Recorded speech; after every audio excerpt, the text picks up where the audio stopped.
Ikaze muri iki gitondo aho turi ku munsi w'uyu munsi ni posho, turi ku minsi 18 y'ukwezi kwa kwanza, aho mwagiye mubibona ku mbuga zitandukanye ko muri iki gitondo twongeye kuzukira ku rupfu uwitwa Nshimiyimana Rugenza hano mu Madegu Centre, aho nyuma y'ejo kandi twababwiye ko hari abandi bantu babiri barashwe muri centre, kandi hagati harimo umukobwa w'umushi ndetse n'umusore w'umushi, aho barasiwe muri centre hagati barashwe n'abasirikare kuri uyu munsi, kandi bakaba barashe uwitwa Nshimiyimana Rugenza nk'uko tubivuze, akaba yararasamwe n'undi muhungu witwa Butoto utuye aho mu Madegu, nubwo ariwe akihari kuri uyu munsi, ariko kandi nawe ni inkomeri.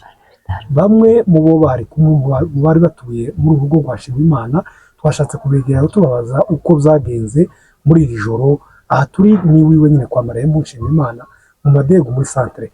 Uyu mama atuye muri centre aho yari yegereye brigade ituye hano mu Madegu, akaza kuhava akamanukira kuri Marembo Nshimiyimana warayipfuye, ariho yari yahungiye. Nyuma y'aho mu Madegu hakomeje kuvugwa umutekano utari mwiza, yashatse kwegera abandi maze yaje mu rugo rwa Nshimiyimana.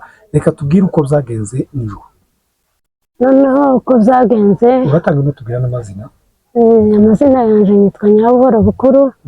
Iwanje hari ahantu hegereye kuri brigade, yari mpatuye iminsi miremire, imyaka miremire, ariko habaye muri rihinga mbona amazi yarenze inkombe, ndavuga ngo reka manuke nisunge mwene data Nshimiyimana kugira ngo twegerane, kuko nyine ariko ihari yari imeze. Maze kuhashika turabana iminsi twabanye, habaye ejo kuwa gatanu aragenda mu isoko aja kugurisha inka, abarangije kuyigurisha araza arataha, amafaranga tuguma kuyaharura, yari amafaranga 1,500,000. Arangije aragenda aja gushaka inka nyine kuko byari bimenyerewe, yahoraga aja kureba inka isaha iyo ari yo yose, kuko hari muhira hari iwacu nyine, nta bwoba nyine twari dufite. Ariko amaze kugeraga yagiye gucura inka aratinda, amaze gutinda twibaza uko byagenze, turategereza. Ariko bigeze aho ngaho nko muri saa moya zija kuba n'igice, twumva amasasu aravuze haruguru y'inzu. Amaze kuvuga haruguru y'inzu, twumva umwe bari kumwe aramanutse yiruka avuga ngo nimudutabare, nimudutabare. Ntiyabasha kugera aho twari turi, ariko habaye ijoro ryose turategereza ko umuntu, nkabaza umugore ati se Nshimiyimana hari ubundi yigeze kurara muri centre? Aravuga ati ntibishoboka, ntabwo yorara muri centre imyaka yose tumaze hano. None se byagenze gute? Nuko bigeze aho ngaho turagunyega turategereza, arambwira ati yari umuntu w'umutima, nubwo amasasu yovuga ntiyoza muri ya masasu, ariko nubwo yosubira inyuma gato akageza saa 5 z'ijoro na saa 6, ntabwo yorara hano muri centre. Turategereza tubona burakeye, habaye saa 11, nzutsa uwacu nyine umudamu we twari kumwe, ndamubwira ati byuka tugenda tugera kwibarabara tuje gushaka turebe, kuko nyine twabonye kuko byenda nyine ashobora kuba yapfuye, kubera kuko nta bundi yari yaragejeje ico gihe. Turagenda tugeze haruguru y'inzu mu rugo manje, ntabwo twovuga ahantu y'imetero nka zingahe, dusangaho umurambo urambaraye, bamukubita amasasu 3. Ni umuntu wari wikingiye ku gati k'isindane, ni umuntu wamurasha amwegereye. None ni igitangaza, ni ukuri kugira ngo umuntu aje kwicwa n'abasirikare duturanye, ababyeyi bacu, abo twakagombye guhungiraho, ndetse yari afite n'inshuti ziwe nyine twagaza tugomba tugira ngo ni inshuti, ariko dore ni mu rupfu rwe ruvuye. Inshuti uvuga ni abasirikare babanaga? Inshuti ivuga ni abasirikare bagaza baza, yakundaga kubazana hano kuko bari abasirikare nyine, umuntu azabanaga n'abandi mu muhanda, ariko nyine mukagira inshuti, bazaga bameze nk'inshuti ziwe. Icyo gihe amasasu yavuze ntimwabashe gusohoka ngo mwumve ngo mubashe kugera aho yavugiye? Ntabwo twabashije gusohoka. Kubera mwagize ubwoba? Twagize ubwoba kuko amasasu yavugiye hagufi, ndetse ni nko mu rugo niko twoshobora kuvuga. Tugira ubwoba kuko twari abadamu babiri mu nzu, nta mugabo twari kumwe. Tugira ubwoba nyine kuko twari twabonye umwana wa hano mu centre yari yaguye mu nzu agwa mu kirambi, natwe tugira ubwoba bwo gusohoka. Nyuma y'aho amasasu yavuze nta basirikare mwo mwarumvise bagenda bazunguruka, kuko uvuze ko hari hagufi n'ubundi ni hagufi natwe twahiboneye, nta basirikare baba baraje kugira ngo barebe icyo amasasu yavuze. nta musirikare n'umwe wahageze. hanyuma izi impfu nk'izi ngizi zikomeje kugaragara muri santere z'abaturage.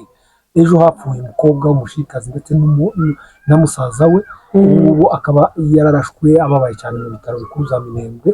Uyu munsi kandi hapfuye Nshimiyimana, hakaba hababaye kandi witwa Butoto nawe wakomeretse ari kumwe na Marehemu Nshimiyimana.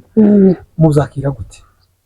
Turumva umubabaro mwinshi cyane, tukumva agahinda kenshi cyane, kandi imitima irakutse, imitima iri hejuru, imitima yabaye nka kujya kw'agati kari mu ruzi kabisa. Twabyakiranye akababaro. Nshimiyimana yaratuye hano, ni hagati muri leta, muri brigade. Inzu yiwe iri hagati mu muhana, ariko yarasiwe imbere y'inzu, araswa n'abo tutazi. Ariko rero dukeka yuko leta niyo icunga umutekano uri hano.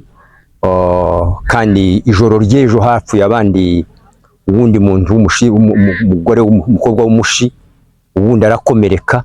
Tubona urwo rupfu rwayo rubishe, kandi abo nabo bavugaga yuko bishwe n'abo bambonye bamenye, bari bitwaje intwaro kandi bambaye gisirikare, ndetse bakeka ko ari FARDC. Natwe urupfu nirwo rutwiciye, dufite akababaro kenshi cyane. Umuntu hagati muri leta birababaje cyane, ntitwabona uko tubivuga. Asize abana b'imfubyi, asize umupfakazi, ntaco ntiyari ku rugamba, azize akarengane ako duhora tuzira twebwe Abanyamulenge. Nshimiyimana yari umugabo ufite abana bangana gute? Nshimiyimana yari umubyeyi w'abana 6, asize abana 6 n'umudamu w'umupfakazi asize. Nyuma yabwo nanone iki kintu kuba mukomeje kubivuga nyine ko hari n'abandi bantu bapfuye, n'abandi bakomeje kwicwa, impfu z'abaturage zikomeje kugaragara muri kano karere, mubona cyane cyane ziterwa n'iki? Ese leta ko iri hano muri santere ariko abantu bakahagwa, murabona zino mpfu ziterwa n'iki cyane? Izi mpfu ziragaragara, si ibintu byo gushakishwa cyangwa se bikekwa, yuko n'uwo muhura wese arakubwira ngo azakwica, uwo muhuye wese arakubwira ngo azakwica. Ubu nyine turi hano, ubu nyine imirima kwirasahurwa, bavuga ngo ni imirima y'abaduyi, batwita aduyi, ntituzi ukuntu turi aduyi muri n'abasirikare ba leta. Ubu nyine ko barasahura ibigori, ubu nyine hano hepfo mu gishanga gifata mu muzinda ko barabirya, abantu bose babibona. Abaturage bababwira ati ni gute muri ko musahura ibigori abaturage? Bati ngo yaye mwebwe muri aduyi ya leta. Tuzi ukuntu turi aduyi ya leta, kandi leta ariyo dukorera kandi ariyo turimo. Muri abaturage turi abaturage ko icyo kintu ko turakibazaho. Ese turahungira kurinde ko twari turi mu maboko ya leta? Nico kitubabaje cyane. Hanyuma kamukanyi motera kamuye munsi muragaheza. Twowe ko turatakira leta. Twabwira leta ngo nyabunani tugabanyirize. Ibi bintu titubizi nimba ari no brigade, ko baravuga ngo iyi brigade ngo yarakombose, ngo ntawo babwira. Ariko se abantu bari hano kandi bacunzwe n'abasirikare ba leta. Ariko tugatakira ari hano, atkomanda secteur ari hano, turamuhamagaye tumubwira yuko twatakaje umuntu, ariko nta intervention nimwe yadukoreye.